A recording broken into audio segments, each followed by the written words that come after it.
بسم الله الرحمن الرحيم. السلام عليكم ورحمة الله وبركاته. بینەران و بیسەران و خۆشەویستانی کەناڵی ئاسمانی پەیام و بەرنامەی دوانگەی خەڵک، سەلام و ڕەحمەتی خواتان لێ بێم کاتە و هەموو کاتێکتان باش. خۆشحاڵم لە ئەڵقەیەکی نوێی ئەم بەرنامەیە بە دیداری ئەوەی عەزیز و خۆشەویست شاد دەبمەوە. ئازیزان و خۆشەویستان، تەوەری ئەڵقەی ئەم جارەی بەرنامەکەمان پرسیاری ئەواکەین: نوێنەرانی کورد لە بەغدا لە خەمی خەڵکی کوردستاندان یان لە خەمی خۆیان و حیزبەکەیان؟ ئەمە پرسیاری ئەڵقەی ئەم جارەی بەرنامەکەمانە. هەندێک زانیاری هەیە لەسەرەوە پەرلەمانتارانە، وەک خۆیان ئەیڵێن وەک خەڵکیش ئەیڵێ. با بزانین خۆیان ئەڵێن چی. ئەوەی کە خۆیان ئەیڵێن ئەوەیە ئەوان زۆر ماندوون، هەمیشە بە ڕێگەی بەغداون، شەو ڕۆژیان خستووەتە سەریەک بۆ خزمەتکردنی خەڵک و جوتیاران و موچەخۆران و ئەوانەی کە مافیان خوراوە لێرە لەلایەن حکوومەتی هەرێمی کوردستان.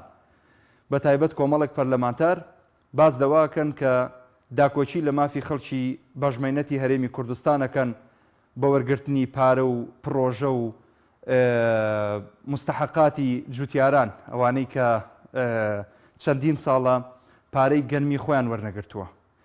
بەشێکی تری ئەم قسانە خەڵکی ئەیکا، ئەڵێ ئەم پەرلەمانتارانە نەخێوان نییە، بۆ خۆیان و ئیمتیازاتی خۆیان و ماڵ و مناڵی خۆیان و وەلحاصل سەفرە و سیاحەی خۆیان و گیرفان پڕکردنی خۆیان لە بەغدان، بەڵام ئاور لە خەڵکی نادەنەوە، ئاگیان لە خەڵکی نییە. ئەم دوو قسەیە ڕەنگە هەردووکی ڕاست بێ. دوور و نزیک، کەم تا زۆر، ڕەنگە ئەگەر ئێوە ئاگاداری ئەو بابەتە نەبن، ڕەنگە من بۆ خۆم ئاگاداری هەندێک لەو خاڵانە ببم، و ڕەنگە من بۆ خۆم هەندێک لەو پەرلەمانتارانم بینی بێ کە بۆ گیرفانی خۆیان و حیزبەکانیان و نەوەکانیان و پرۆژەکانیان و سیارەی باش و ڤێلا و خان و مەزرعە و شتە باشەکانی خۆیان هەوڵیان دابێ. باوەڕ بکەن پەرلەمانتار هەیە بە 6 مانگ قسەیەک ناکات لە ناو هۆڵی پەرلەمان. پەرلەمانتار هەیە ئەسڵەن بە 3 مانگ و 4 مانگ هۆڵی پەرلەمان نابینێ، هەر لەم حیزبانەی کوردستانی خۆمان. پەرلەمانتار هەیە هەر گاڵتەی بە پەرلەمان دێ، ئەڵێ من تەنها لەبەر ناوەکە یاخود لەبەر پاسپۆرتە دیبلۆماسیەکە یاخود لەبەر ئیمتیازاتەکە یاخود لەبەر موچەکە چوومەتە بەغدا. خەڵکی کە نیەتی و ناژی و پێداویستی هەیە ڕەت و پەیوەندی بە منەوە نییە. لە بەرامبەرە کۆمەڵێک پەرلەمانتار هەیە پێچەوانەی ئەم ڕەیە، پێچەوانەی ئەم قسانە هەمیشە لەناو هۆڵی پەرلەمانن، هەمیشە لە خزمەتی خەڵکدان، هەمیشە دەست بەرزەکەنەوە، هەمیشە مایک بەدەستیانەوە لەناو پەرلەمان، داکۆچی لە مافی خەڵک ئەکەن، داوای مستحقاتی جوتیاران ئەکەن. قسەی زیاتر لەم بەرنامەیە لەسەر ئەم تەوەرە ئەکەین، بەڵام بە هاوکاری ئێوە، واتە ئێوە کە پەیوەندیەکەن ببێتە شیر و ناوزڕاندن.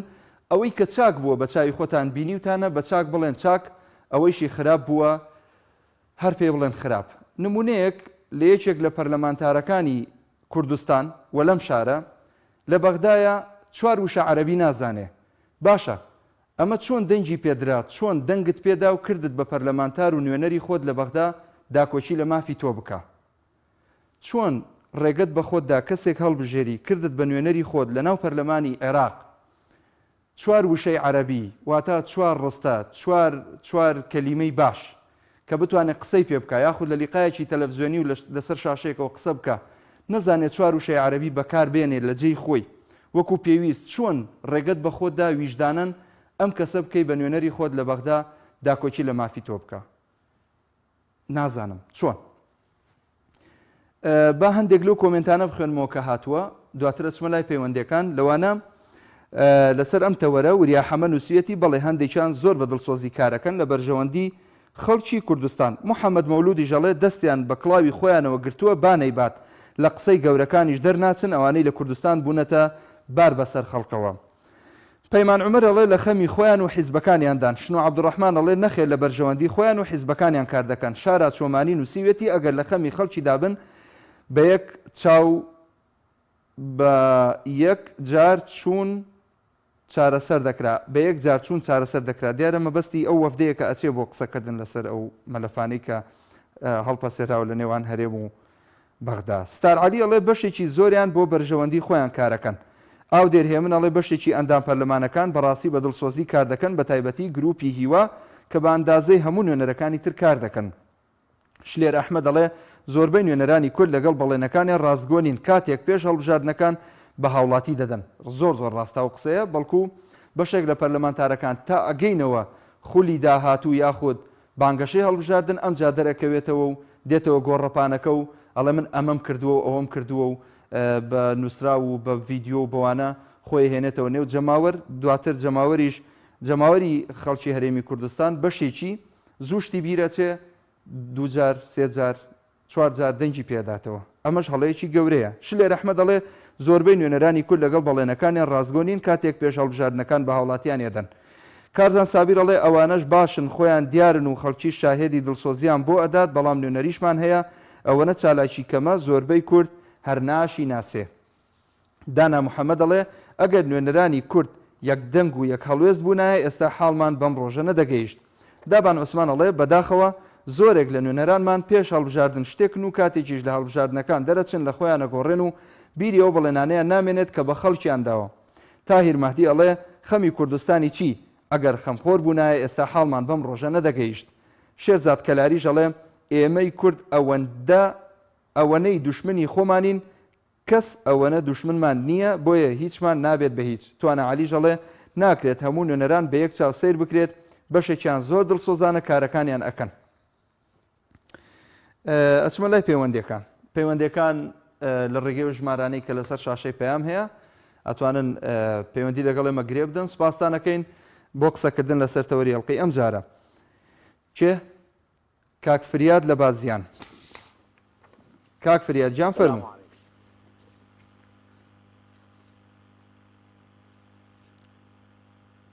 کاک فریاد من گوێم لە کاک فریاد نییە ئاخر. بەڵێ جان بەڵێ ئێستا گوێم لێتە. باشی کاک محمود چۆنی کاک فریاد گیان؟ هەڵەحواڵت چاوت ماچەکەم من زۆر باشم زەنابەت چۆنی؟ سوات دەکەم کاک محمود سەبارەت بۆ تەوەری زەنابەت. بەڵێ من کەسێکی وا نابینم نوێنەرێکی وا نابینم لە بەغداد خەمخۆری کوردیە. جوانە. چی وای لێت کردووە ئەو نوێنەرە نەبینی کە تەمسیلی تۆ بکات لە بەغدا؟ بۆ بەڕاستی ئەوەی کە ئەوێ تەمسیلی خۆی بکات جوان دیارە، نەک تەمسیلی کورد. بەڵێ یعنی بۆ خۆی هەوڵەدا بۆ جیرفانی خۆی. تەمسیلەکان زۆر واضح دیارن. لە بەنمونە ئەوانەی کە دەسەڵاتیان هەیە لە بەغداد دەنگیان زیاتر هێناوە و کورسیان زیاتر هەیە، خەریکی جیرفان پڕکردنن. ئەوانەی کە دەستشان حساب ناڕوە دەستیان ناڕوات خۆشان بە نوێنەری کورد دەزانن. بەڵێ ئایا کە تۆ دەسەڵاتێکی هیچی واد نییە بەردێک بۆ هەڵەگریت کە قووەتت نییە، قووەتی ئەو بەردەت نییە بخیتە سەر شانی خۆت. بەڵێ باشە کاک فریاد. بەڵێ تۆ خۆت دەنگت بە یەکێک لەو نوێنەرانە داوە ئێستا لە بەغدا بێ بۆ نمونە؟ پەشیمانی لەوەی کە دەنگت پێداوە؟ الحەمدوللا دەنگم بە هیچیان نەداوە. جوانە. سوپاسە دەکەم دەستت خۆش بێ بۆ پەیوەندێکت کاک فریاد گیان. پەیامەکەت گەیشت وەکو خۆی مەمنونم. کاک ئەحمەد وەرەگرم لە شاری هەولێرەوە. کاک ئەحمەد گیان فەرموو. السلام عليكم كاك محمود باش عليك السلام ورحمة الله وبركاته كاك أحمد. سپاسەکەم بەڕێزی لە خزمەتم کاک ئەحمەد جان. نوێنەرانی کورد لە بەغدا خەمی خەڵکی کوردستاندان یان لە خەمی خۆیان حیزبەکەیان خەمی خۆیان و حیزبەکان دەرەجەیەک لە خەمی حیزبەکەیانە لە خەمی خۆیان تووشی ئەگەر حیزبەکەی بەهێز بوو ئەو بەخۆشی بەهێزەبی، ئەگەر حیزبەکەی زەعیفی بەخۆشی بەهێزەبی ئای زەعیف لێ بێتن. خۆ لە خەمی منوت و خەمیودی کە ناسی بە خودای بۆ پلۆپۆز دەچن بەس هەتا ئێستا خەرچی یانی دەغافن ماشەڵڵا خەرچی مەش 7 ساڵی کێ هەتا سەتێ ناگا. ئەگەر وەڵا جارێک 2000 ئامادەیەت و 17000 بچێ بەغدا لە پێناوی من هەر باش و ڕێ بەغدا بووتە ڕێکانی ئانی بۆ من دەچی ئەتە دەخەریم ئێستا داهاتی کوردستان بەشی موچە من دەکات بەبێ لێ بڕیم بدێ من چیش لە بەغدا ئەگەتوانێت و يعني لخمي خود داني بيتن بس لخمي خلق داني لخمي خوتي لخمي عجبك بدرجات داوا كارم براسي يعني حكومتي هرم بخوج عبستو وكو يعني تغيير شي برانا لحكومتي هرم ودار الاستحمل يا كان لك هاتەوە پۆزیسیۆنی بەسە خەرک بێزار بوو، خەرک ماندی بوو، خەرک بتەرساوە، خەرک بێ ئومێد بوو، شیرازە مارێ زۆر تێک چوو، کۆمەلگا تێک چوو، یعنی چەندە عائیلێک دیاربوون هەموو ئەو حکومەتە ئەو معاشە سەبەبە بەڕازێ نەزێ حکومەتەکەت ئەمن بم ئەتوو بووی پارتی بێشیت هەریانە کردێت تاکە حکومەت زۆرتان کرێ ئی خۆت بۆ خۆت ئێوریشت بۆ خۆ وەڵاهی نابێت ئێتیاتی خۆت کاکە بۆ خۆت موزەکەم بدە ئەزە خوارەکە بەفەدەدا دەکەی خوارەکە بەلێریدا دەکەی بەکەیت خۆت کە بەس معقۆڵ نییە تو سەرسارە جارێک بەلای پاشەکە و جارێک بەلای لێبڕن جارێک بەلای خۆ گونجاردن ئەوە چی یعنی بەمە مندارانە ینی بەڕاستی گلێشن لە پۆزیسیۆنێ بەدا زارتانە پۆشم کردێ ئەو گلێن ئەوەیە ینی ئۆپۆزیسیۆنش بێهێزمان هەیە ئۆپۆزیسیۆنش یەکگرتومان نییە بەناوێنە ئۆپۆزیسیۆن وەڵڵاهی ئۆپۆزیسیۆن نینە ئەگەر ئۆپۆزیسیۆن هەر وێستان دەبێت سپاس دەکەم کاکە سپاس دەکەم کاتم پێدای مەمنونم خەڵک لەسەر هێڵە کۆمەنتیش هەیە سپاس بۆ پەیوەندیەکەت زۆر زۆر سپاس کاک نووری ئورمزیار دەستخۆشیەکە سپاس یەکەم کاکاروان مەغدید نووسێتی کواسێ موچەی لیوە هاوبەشەکان هاوار کوردی نووسێتی باشە توخوا کاتێک ڕابەری خۆتان لە پەرلەمانی عێراق بوو چی کرد ئەمەش وەڵام بدەرەوە نازانم مەبەستی ڕابەر چێیە من پێشتر ئەمیرم هەبووە ئێستا سەرۆکم هەیە نازانم مەبەستە لە ڕابەر چێیە ڕەنگە بە هەڵە کۆمنتەکەی نووسی بێ بۆ من ئەگەر مەبەستت جەنابی مامۆستا عەلی باپیر بوو بێ سەرۆکی کۆمەڵی دادگەری ئێستا و کۆمەڵی ئیسلامی پێشوو کە سەرۆکی فراکسیۆنی کۆمەڵیش بووە لە پەرلەمانی عێراق چی کردووە ناکرێت لەم بەرنامەیە هەمووت بۆشی بکەمەوە بزانی چی کردووە بەڵام ئەوەنت پێڵم ئەوەندەی فراکسیۆنەکانی تر هەموو فراکسیۆنەکانی ناو پەرلەمان کە من بۆ خۆم لە خزمەتیدا بوومە ڕاوێژ و پرسیان بە خودی ئەو پیاوە بەڕێزە کردووە و داوایان لێ کردووە ڕێنمونیان کا بۆ کۆمەڵێک پرس بە سەرۆکی فراکسیۆنەکانیشەوە ڕەنگە هیچ کەسێکی ترە و ڕاوێژ و پرسەی پێ نەکرایە ئەتوانم بڵێم یەکێک بووە لە ڕەمزە هەرە گرنگەکان لە شاری بەغدا لە کاتێکە ئەو سەرۆکی فراکسیۆن بووە ئەتوانم بڵێم سەرۆکی تەواوی هاوپەیمانە کوردستانەکان بووە لە شاری بەغدا و بێپرسی خودی ئەو سەرکردەیە هیچ شتێک نەکراوە بۆیە ئەبینین لەو زەمانەیە موچە ئەهات وەزئی کوردستان باشتر بوو کۆمەڵێک ڕێکاری نەرمتر بەرامبەر بە هەرێمی کوردستان ئەنجامەدرا بەڵام بەداخەوە ئێستا ئەو جۆرە پیاوانەی لێ نەماوە بۆیە حاڵمان بەمەگەیشتووە بەداخەوە کاک سەفەر نووسێتی ئەو ئەندام پەرلەمانەی عەرەبی نازانێ ئەوە نوێنەری فەراغ باقیەکەی تەواو ناکەم ئاز وەڵایم ناوە نازانم وەلحاصل مەلازادەیەشی پێوەیە نووسێتی کەس خەمی فەقیری نییە کاک زەبار سڵاوەکە سوپاسیشین سوپاسە دەکەین کاک سەلام ڕانیەی نووسێتی خەمی جیرفانە کاک دیار دی نووسیوەتی مادەی 140 گەیشت بەکوێ جوانترین کۆمنت مادەی 140 گەیشت بەکوێ نوێنەرانی کورد مادەی 140 گەیشت بەکوێ تا چەند لە خەمی مادەی 140 دان ئێستا کەرکووک و ناوچە دابڕێنراوەکان مەسیر و کۆتاییان بەکوێ دەگا لە تەعریب و لە زوڵم و لە زۆرداری بەرامبەری کە ئێستا ئەکرێ ئەو هەموو نەعەدالەتی بەرامبەر بە ناوچە کوردستانەکان ئەکرێ حکوومەتی هەرێم لەکوێ نوێنەرانی کورد لە بەغدا لەکوێن لەم پرسە دەستت خۆش بێ کاک دیار سوپاس بۆ کۆمنتە جوانە جەلال مەحموود نووسێتی بە هیچ شێوەیەک لە خەمی خەڵک دانین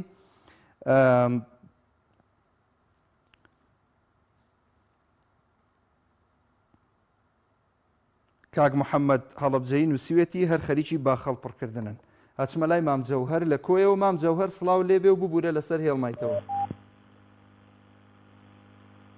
مامجەوهەر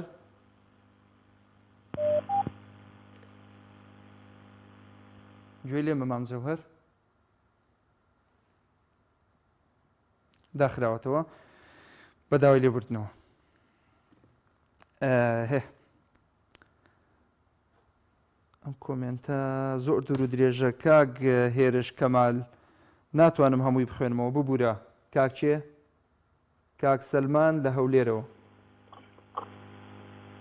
کاک سەلمان هەموو کاتت باش کاک سەلمان گیان کاکیان کاتی خۆی کە زمانی کۆن ئەسحابەکان کە دەسەڵاتێکیان وەرەگرت هەتا بەیانی نەئەخەوتن لە ترسا چونکە ئەزانم وەرگرتنی پۆست و دەسەڵات تەوقێکە لە ملیانە لە ڕۆژی قیامەت. ئیمامی عەمەر ئەیوت ئەگەر حوشترێک ئەترسم ئەگەر حوشترێک قاشی بخسکێ لەو دنیا خوای گەورە لەسەر ئەو حوشترە محاسەبەم کە بەرپرسیارەتی ئاوا بوو جاران کاکە ئێستا هەڵپەی پۆست و هەڵپەی پەرلەمانتاری و هەڵپەی پارەپەیاکردن بووە بە شتێک نییە هەر هەمووی ڕائەکەن بۆی هەر هەمووی ڕای نازان ئەمە چ تەوقێکی گەورەیە ئەم بەرپرسیارەتێکە چ تەوقێکی گەورەیە لەو دنیا بۆیان ئەگەر تۆ نەتوانی بەکاری بێنیت بەنسبەت ئەم پەرلەمانتارانەوە کاکە بەعام من قسەکەم هەر هەمویان یعنی هەر هەمویان لە حیمایەکانیانەوە 16 حیمایەیان هەیە نیوەی حیمایەکانیان بندیوارن و نیوەکەی تریشی بڵێ چیانەکەن نیو معاشیان هەیە پێ بڵێ نیو معاش لەگەڵمانە دەوام بکەن واتە هەموو پەرلەمانتارێک ماگانە 29 ملیۆن دینار وەرەگرێت 29 ملیۆن دینار بۆ خۆشی معاشی حیمایەکانی وەرەگرێت. باشە کاک سەلمان بەڵێ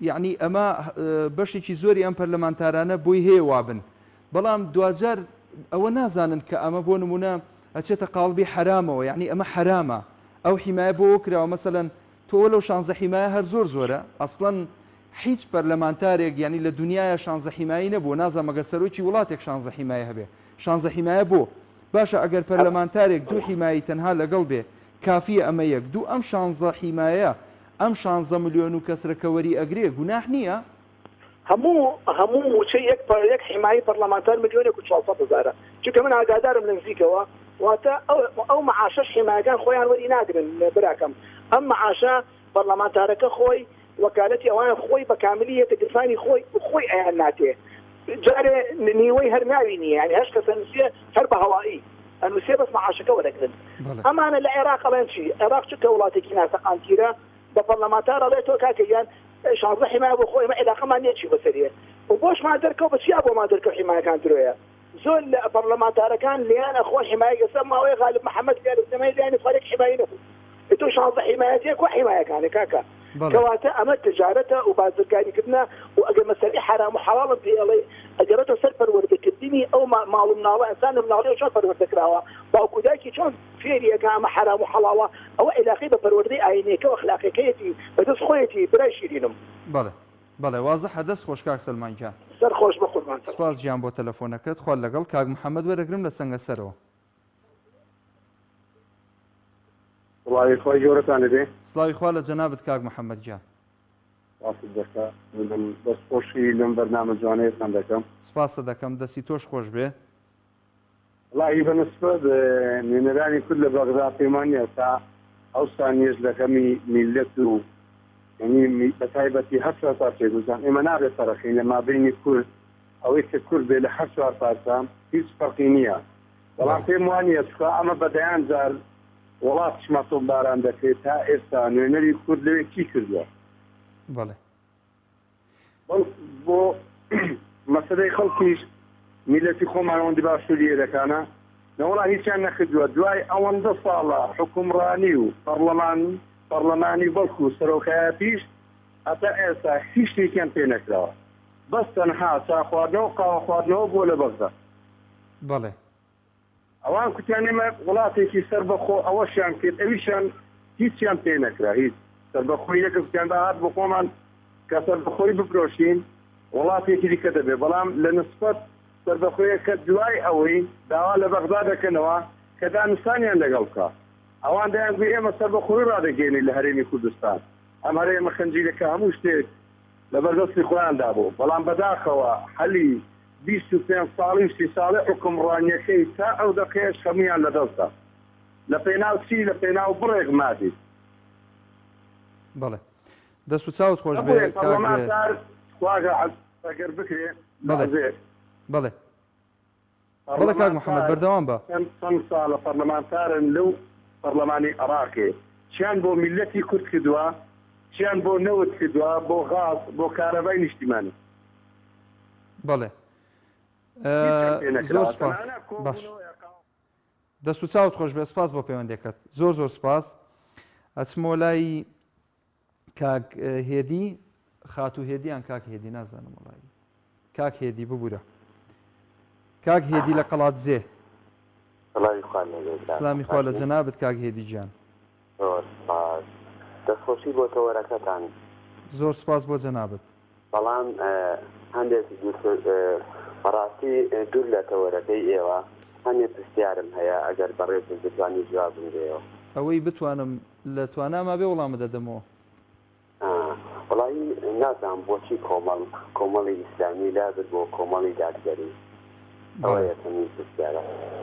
ئەوە یەک. بەڵێ هەر ئەو پرسیارە کارێکی بوو کەلاتان بێت ناوەکەی کتان بە دادگەری لە ئیسلام و گۆڕیتان بۆ دادگەری. بەڵێ هەر ئەو پرسیارت هەیە یاریکەمی ئەگەر جوابم دێەوە مەمنون. باشە دایەخەیان لەگەڵم دەمێنیتەوە. نەوەڵا با لەگەڵ تاوی. باشە کاک هێدیجان تەبان ئێمە کۆمەڵێک مەبدە و پرەنسیپ هەیە ئەم حیزبەی لەسەر دامەزراوە لە زۆر شوێن ڕوون کراوەتەوە کە بۆچی کۆمەڵی ئیسلامی گۆڕاوە بۆ کۆمەڵی دادگەری. ئێمە لەبەر فراوانکردنی ئەم حیزبە و کردنی بە مڵکی هەموو خەڵکی هەرێمی کوردستان فراوانکردن نییە ڕێگەی نەداوە من سەیریکە من لە نێو کۆمەڵ خۆم لە هەموو ئەندامانی کۆمەڵ بە ئیسلامی ترەزانم هەموو ئەندامانی کۆمەڵیش یەکتری ینی خۆیان لە یەکتر بە ئیسلامی ترەزانن الحەمدولله تا ئەم لەحزەیەش ئەم شوناسە بە ئێمەوە شانازیە بە نیسبەتی خۆمەوە من ئەگەر کۆمەڵ ئیسلامی نەبێ ئەوە منیش خواحافیزیەکەم و ئەڕۆم ئەوە بۆ زانیاریت موچەیەکی ئێوە ئەو پرسیارە لێەوە دەکەم هەڵبەت هەموو کە لە هەر ئیسێکدا بوو بمیان لە یەکێتیان لە کاتی پارەشم لیان وەرگردێ دەنگەکەم بۆ ئێوە بووە سپاست دەکەین ئێمە پێی دەزانین بەڵام سەیری براتکە بەڕای من ئەنی وەکو خۆم بەڕاستی تا سەرێستان پێم ناخۆشە کە ناوەکەتان گۆڕی ئەو جارەوە دمداوە با هیچ جۆرێک دەنگتان بۆ نەدەمەوە. ئێمە سپاسە دەکەین دەنگمان بۆ بدەی هەر برایەکی بەڕێز و گەورەی دەنگیشمان بۆ نەدەی هەر برا گەورەی ئێمەی هەر خۆشەویستی ئێمەی 2000 تۆ مسلمانی الحەمدولله ئێمەش بە فەزلی خواوە خۆمان بە مسلمان نەزانین خۆشمان تەسکیە ناکەین بەسەر خەڵکی ترەوە پێمان وابێ ئێمە لە خەڵکی تر باشترین. کۆمەڵ کە دەنگم بۆی داوە من ئەوەندەشی پێ دەڵێم بەڕاستی کۆمەڵ شایانی ئیسلامی نەبوو خەڵی نەگرت نەیتوانی هەڵیگرێ ناوی ئیسلام ئەو جارەی کردی بە دادگەری ئەو دادگەریش کە چێە ئەوەی لە کوردستان دەگوزارێت بەداخەوە زۆر خەجاڵەتم کە دەنگم داوە خەجاڵەتی خوام و خەجاڵەتی خۆشمم. سپاسە دەکەین کاک هێدیجان دوجار جەنابەت ئازادی و پێت خۆش بێ بە هەر بارێکدا پێت خۆش بێمە لە خزمەتین بەڵام ئەگەر ئەم حیزبە ئیسلامی نەبێ دڵنیا بە 1 دقیقەی تر ئێمەش لێرە نابین. ئەم حیزبە هەر ئیسلامیە و شانازی بە ئیسلامی بوونی خۆیەوە ئەکا و هیچ سازش لە مافەکانی ئیسلام لە بنەما و بنچینەکانی ئیسلام لە قاعدە و قەواعیدی ئیسلام ناکرێت بە هیچ شێوازێک لەوە مطمئین بن وەڵی کەی ئەم حیزبە ئیسلامی نەما 1 دقیقەی تر منیش و هاوڕێیانیش موانەی کە خۆیان بە ئیسلامی و مسلمان نەزانن لەبەر ئیسلامی بوونی ئەم حیزبە هاتوونەتەنێ ئەم حیزبە 1 دقیقەی تر تیان نامێنن لەوە دڵنیا بە. ئەچمە لای پەیوەندیەکی تر مایکەکەشم دەرکرد لەبەر خاتری کاک هێدی بۆی باش گوێم لێ بێ هین هیچ فۆنەکە عەفوو کێ کاک دابان کێم لەگەڵا کاک دابان کاک پۆڵا وەرەگرم لە هەولێرەوە. سڵاوی خوا لێ بێت کاک مەحموود سڵاوی خوا لە جەنابەت کاک پۆڵای گیان زۆر سوپاس. تا ئێستا ئەگەر پێوەرێکی نیشتیمانی نەتەوەیی بۆ ئەو نوێنەرانەی کە ناردوومانن بەداخەوە لەو ئاستەدانین نوێنەرایەتی بە پرسیارەتیە ئەمانەتە دڵسۆزیە بوێریە شارەزاییە لە بوارەکانی یاسایی بەرامبەر بەلایەنە عەرەبیەکان لە عێراق. بەڵێ و ئەگەر سەیری خولەکانی ڕابردوو بکەین زیاتر لە 260 پەرلەمانتاری کوردمان ناردووە. بەڵێ ئایا دەستکەوتی نیشتیمانیان هەبووە؟ نەخێر بەڵگە نمونە مادەی 130 بەسەر هات لە سەرەتاوە تا ئەو ڕۆژەی کە باقووق خورماتوو بە تایبەتی خورماتوو بەیان ماڵ سێندران بژنێت تێکێنرا بۆ لێکۆڵینەوە بە پێی مادەی نۆی دەستورە شڕەکەی عێراق چونکە من شانازی بۆ دەکەم باوەڕم بەو دەستورە نەبۆ دەنگیشم پێ نەداوە و بە خیانەتیشم داناوە چونکە خیانەت ئەوەیە خاچی خۆت کە دایکە نیشتیمانە بی کە یەکێشە لەسەر هیچ دوژمنێتت نەبی بە هەموو پێوەرێک من هەر وتومە و دەیڵێمەوە باوەڕیشم بەو قسێ هەیە کاتێک کە لێک پێکات دەربارەی ڕووداوەکانی خورماوت و کوردەکان ئێستاش نەوێران لێکۆڵینەوە لە بۆ ئەو هەموو ماڵە سکێندرا لە عێراقەکەی ئەوان بنیات نیاوە خاڵێکی تر کەسایەتی نوێنەر زۆرن گرنگە تا چەند گرنگە متمانەی بەخۆی هەیە باوەڕی بەخۆی هەیە لە ڕووی زمانەوانیەوە لە ڕووی دەروی تاسیەوە لە بەرامبەر بە عەرەب خۆی بە لاواز دەزانێ خاڵێکی تر تا ئێستا نوێنەرمان هەبووە خانم چووە شووی بە عەرەب کردووە بە پێچەوانەش نوێنەری سیا و کوڕمان هەبووە کە عەرەبی هێناوە دوای حەز و ئارەزوەکانی کەوتووە نامەوێ ناو بینم چونکە لێرە سنووری هەیە ناتوانم ناوەکە بێنم خاڵێکی تر هاوڵاتیانی دۆڵاوەکان ئێستا وەکو هاوڵاتێکی فلەسێ سەیر دەکرێن تۆ سەیری کە لە سەر کۆمارەوە تا بچووکترین نوێنەر هەڵوێستیان چییە باز لە دەستورەکە دەکەن خاڵێکی تر بە دێژایی نێژوو کێشەی کورد نە ئابووری بووە نەدارایی کەتی ریشیان دەکەنە هۆکاری پاڕانەوە لە ناو پەرلەمان ریش و پاڕانەوە بەکاردەهێنن کەتی لە بیریان سو ملەتێکی ئەنفال کراوی زندە بە ساڵ کراو ئاستی وا بچووک بۆتەوە خاڵێکی تر ئەو نوێنەرانە دەستی دوون بۆ دەستی دوون حزب هەڵیان دەبژێری کەواتە ڕنگدانەوەی حزبەکانە ڕێزم بۆ هەیە بۆ تاکە تاکەیان کە جێگای ڕێزن بەڵام بە شێوەشی گشتی سەرشۆڕیان کردین خاچیان بە داگیرکرا و هێستینەوە بە هاوڵاتی و دەرەجە دوو سێ لە عێراق دنیا بناوە هەر ئێمە هەروای کەواتە ڕوو لە کێ بکەین نوێنەرێکی ئاستی وانزم بێ لە وەزارەتەکان خەریکی تەندەروەرگرتن بێ بۆ بازرگاریکردن کە ئەوانە هەموو هەن بەس نامەوێ ناویان بڵێم کەواتە ئێمەی کورد بە درێژایی مێژوو گەورەکانمان نوێنەرەکانمان لەو ئاستەدا نەبوون ڕۆژێک لە ڕۆژان مێژووی خۆیان مێژووی ملەتەکەیان تەنانەت مێژووی حزبەکەیان بە پرسیار بکەن دەست خۆش سپاس بۆ جەنابەت کاک پۆڵاجان دەست خۆش تێبینەکانت جوانن سپاس کاک پۆڵاجان ئەچمە لای دایکی بیلال لە حاجیاوە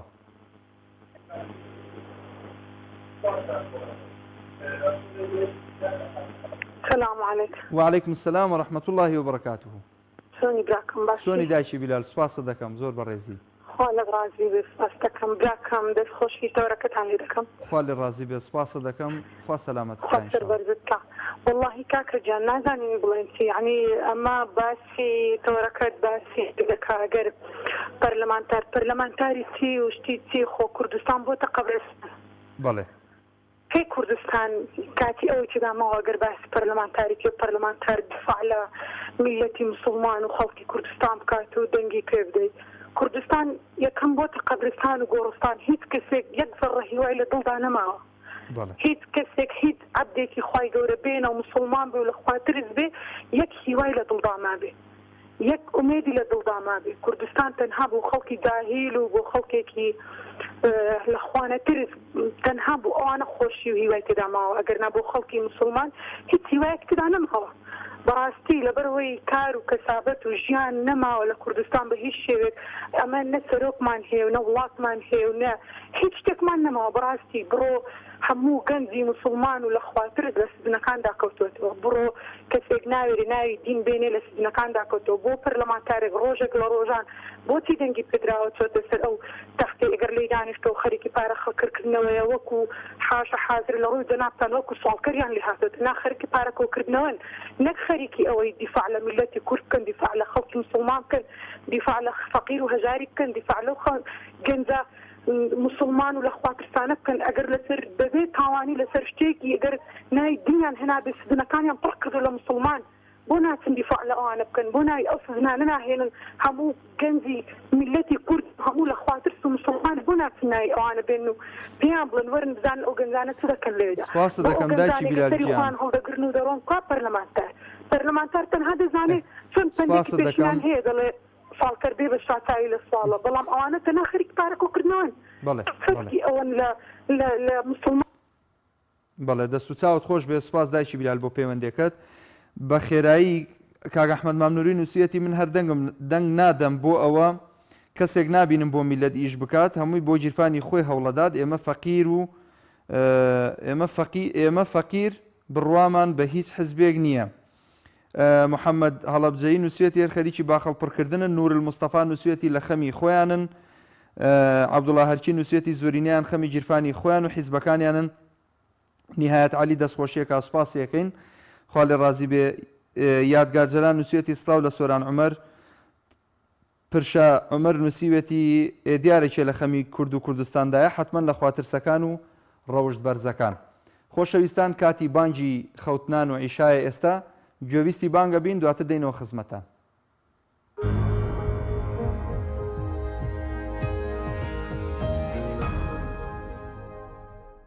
الله أكبر الله أكبر الله أكبر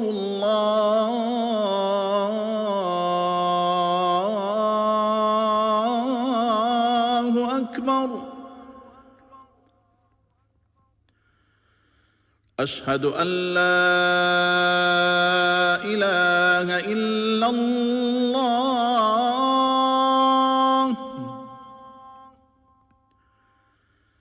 أشهد أن لا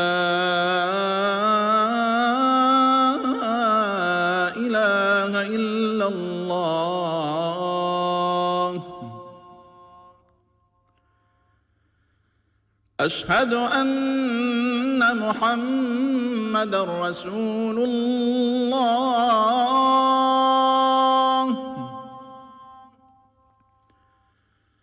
أشهد أن محمد رسول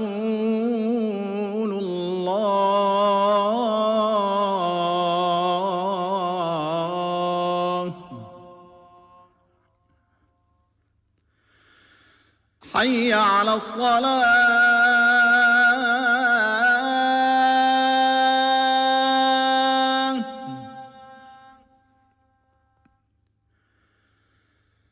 حي على الصلاة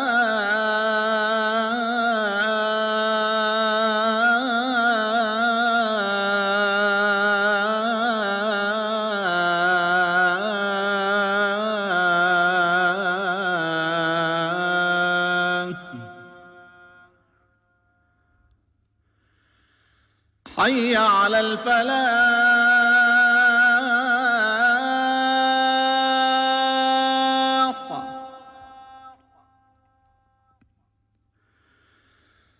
حي على الفلاح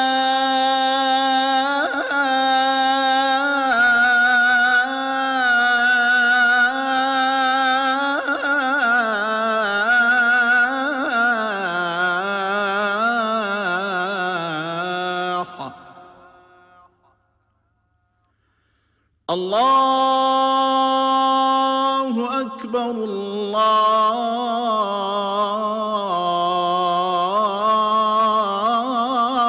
الله أكبر لا إله إلا الله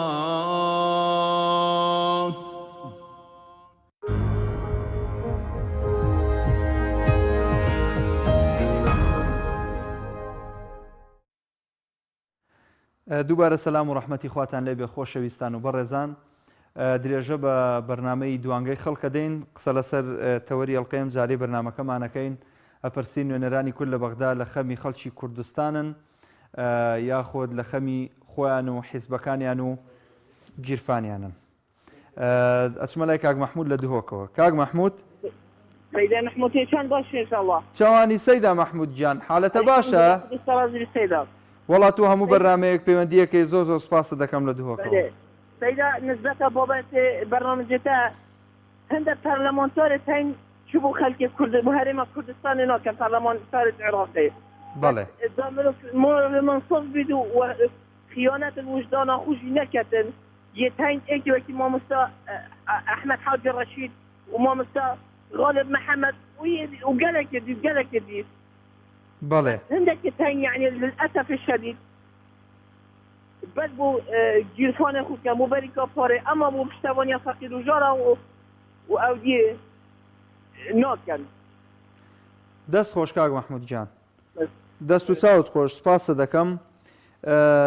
خۆشەویستان، یعنی ئەبێ ئینسافمان هەبێت، چۆن کۆمنتی باشە خوێنینەوە و چۆن پەیوەندی باش وەرەگرین، ئاواش کۆمنتی مەسەلەن جۆرێک لە کۆمنت دێ داغ لە دڵ و دڵپڕ و بەهەیەجانەوە ئەبێ ئەوەش بخوێنینەوە. بۆ نمونە هیوای ژیان نووسیوێتی درۆیە، کەس لە خەمی خەڵکدا نییە، ئێوەش و هەر هەمولایەنەکان درۆ دەکەن.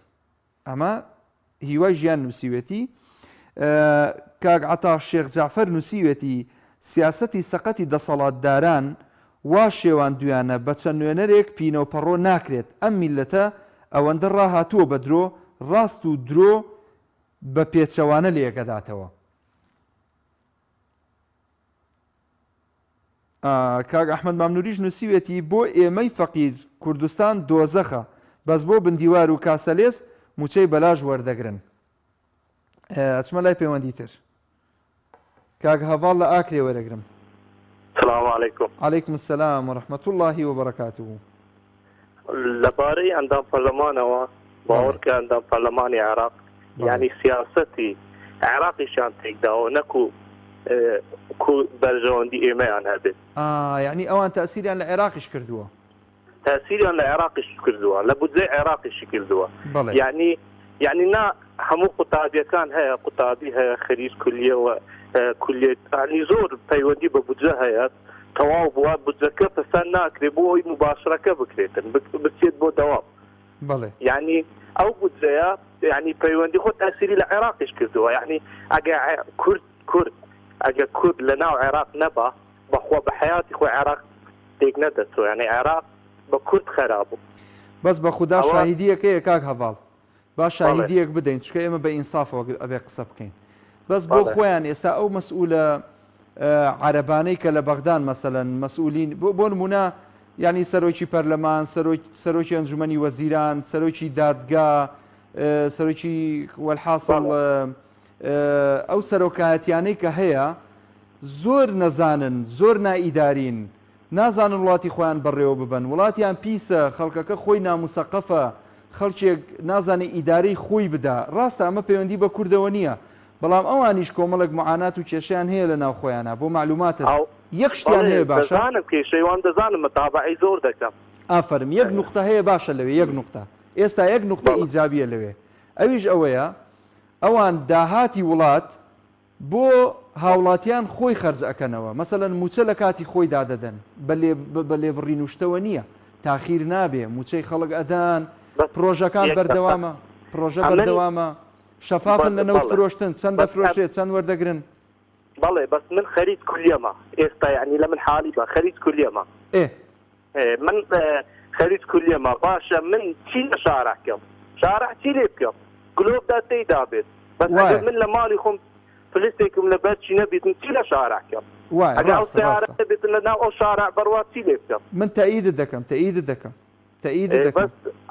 ئەوە پەیوەندی وایە ئەوان گەندەلن، ئەوان هەموونە، بەڵام ئێمەی ئەندام پەرلەمانی کورد هەمویان بۆ بەریکی خۆیان، بۆ بەرژەوەندی خۆیان، بۆ لە کوردستان دانامەزرێن، بۆ یعنی بۆ لە کوردستان دانامەزرێن قوتابیەکان، ینی بۆ بەس دامەزاندن بۆ ئاسایش هەیە، بۆ پێشمەرگەیە، بۆ زێڕەوانی هەیە، بە دزیەوە دەکرێت لە هێندانە تەعینی بکە، بۆ فەرمانبەر نابێتن. ئەوە کاک هەڤاڵ ئەو شتانە دەبێت. کاک هەڤاڵ ئەوە هەرێم تۆزی عەسکەرتاریەتە، حەزەکەن هێزیان هەبێ، قووەتیان هەبێ، حیزبەکان بڵێن ئێمە هێزمان هەیە، چەکمان هەیە، ئەنداممان هەیە، ئاسایشمان هەیە، پۆلیسمان هەیە، ئەوانەمان هەیە، بەس نایانوێ بڵێن هەڤاڵمان هەیە خەریجە، هەڤاڵمان هەیە موسەقەفە، هەڤاڵ هەیە تەعینەکەین. چەند هەڤاڵ هەیە خەریجە ئێستا دانیشتووە لە ماڵەوە، چەند هەڤاڵ هەیە بێ ئیشە، بێپارەیە، هەزار دینا لە گیرفانی نییە، هەزارەها هەڤاڵ هەیە. من پێی بچەسپێمەوە مع الأسف کوردستانێکم ناوێتن، ئەو کوردستانم ناوێ من پێ بچەسپێمەوە. ئەوە حەقیقەتێکە هەموو قوتابیەکانیش خەریجەکان دەزانن. جوانە کاک هەڤاڵ، یعنی سیاسەتێکی پڕ گەندەلی و پڕ نامستەقەتی، هەر کەسێکی نەخوێندەوار بێتن مەسئولی ئەوانەیە هەموو مەسئولی خوێندکارەکان. وڵاتی ئێستا هەرچی مەسئولین هەیە، مەسەلەن لە هەرێم وەرە بیری لێ بکەرەوە بزانە چییە مەسەلەن دکتۆرای بە حەقی خۆی هێناوە ماجستێری بە حەقی خۆی هێناوە خوێندوویەتی مەسەلەن لە جامیعەی فڵان دەزان نییە هەمووی سیاستێکی یعنی سیاستێکی بێ بناغەیە سیاستێک نییە کە وەک دەرەوە معاملەی لە بگرێت وایە دەلێتن بەرمانزمان سویدیە بەڵام ژیانمان ئەفریقیە وەک سوودان دەژین. بەڵێ سوپاسە دەکەم کاک هەواڵ دەست خۆش بۆ پەیوەندێکت هیوای لەشساغی و سەلامەتی. ئەچمە لای کا حەمەڕەشید لە ژاراوە. مامۆستا محموود جێوارت باش هەموو کاتت باش کا حەمەڕەشید خوای لە جەنابت و سافەکەت و خوا لە جەنابت گەلێ سوپاس بۆ پەیوەندێکت. بەڕێزی جارڕێگەم پێبدە لەبەرەوەی تەمەنێکم ڕابواردوە لە نێو سیاسەتدا ئەمن ڕەخ نەگرم. فەرموو. جارێ بەنسبەت بەرنامەکەتەوە حەز دەکەم بۆ جوابی ئینەکات کۆمنتەکان بەسێت دیاری بکەی نەک بەو شێوەیە خەڵکی کاکە زۆری فری نییە ئێستا من لەوانەیە وحدەم لێ ببڕێ. عەفوو داوای لێبوور دەکەم ئەوەی یەک کارت موبایلت کۆڕەکە ئاسیایە کامێتی کارتێکت عایدی خۆ هەر نەمگۆڕیوە چووکە بۆ خۆم نەگۆڕم ئەوە هەر کارتێکت عایدی من کارت مەمنونم فەقیر نیم لە خزمەتم قوربان بەڵام نەگۆڕم هەر ئاسیان پێوە وارەویشم پێ دەبێت جوانە باشە ساڵیشە لە نەو سیاسەتدام بەڵێ ئەوجا لێرەوە چاوی کاکەم کاکە پۆڵا باز دەکەم دەزانم کوردایەتی پێخۆشەوە تەنپەرستە بەڵام حەرزی دەکەم چاوی ماز دەکەم گاڕانیان برد بە ئەمە لە ژێرچی نەپرسینەوە ڕێزم بۆ بینێران و بیستەران بەڵێ چاوی کاکە سلمانی باز دەکەم هەستان لە بیر و ڕایەستر ناگرینەوە ئەو شتانەیە گوتی زۆر لە جێگای خۆی بوو لە یادمە باشە تێگەیشتی ئەمن ڕەخنەگرم هەرچەندە پەرلەمانتاری باشیش هەیە باین نەکەین پەردە بە هەموو شتێکەوە نەنێن خەڵکی چاکمان لە بەغدا هەیە شەڕی باز دەکا بەڵام گوتویانە تەقە سوار تۆزێ ناکە هەر ئەوەندەیان پێ دەکرێت. بەڵێ تێگەیشتی و لە ژیانیشمدا زۆر سەرزەنشتی هەموو حیزبەکانم کردووە بە حیزبەکەی خۆشمەوە بە تایبەتی دەسەڵات پێم گوتون چتا لە دەستێ ئەوەی بڵێن وحدی باق و بریق مەدەن ئەوەی ئێستا بەسەر دەسەڵاتدا شتاوەتەوە زۆریان شتی باق و بریق کرد زۆریان خەڵک تەفرەدا هەها ڕێز کردچی لێ هاتووە لە بینی جەماوەر و لە بینی میلەت و حیزبەکاندا ئیتر با ڕێگا لێ نەگرم لە سپاس دەکەم کاک حەمەڕەشید دەست و چاوت خۆش بێ مەمنون بۆ پەیوەندێکت ئەچمە لای کاگهێرش لە زەڕایەنەوە کاگهێرش کۆتا پەیوەندیە.